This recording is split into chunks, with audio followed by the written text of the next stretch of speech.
हमारे रवैयों से मुतल्लिक नफ्सियात क्या कहती है। अगर आप बहुत ज़्यादा हंसते हैं, वो भी फिजूल बातों पर, तो आप अंदर से खाली हैं। नफ्सियात में है कि अगर आप बहुत सोते हैं तो आप उदास हैं।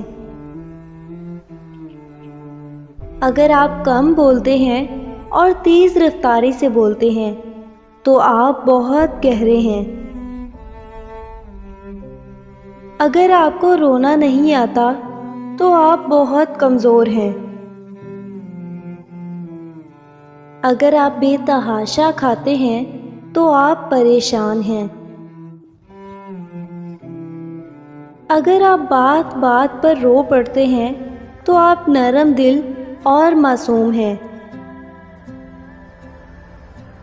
अगर आप छोटी छोटी बातों पर गुस्सा कर जाते हैं तो आप तवज्जो चाहते हैं।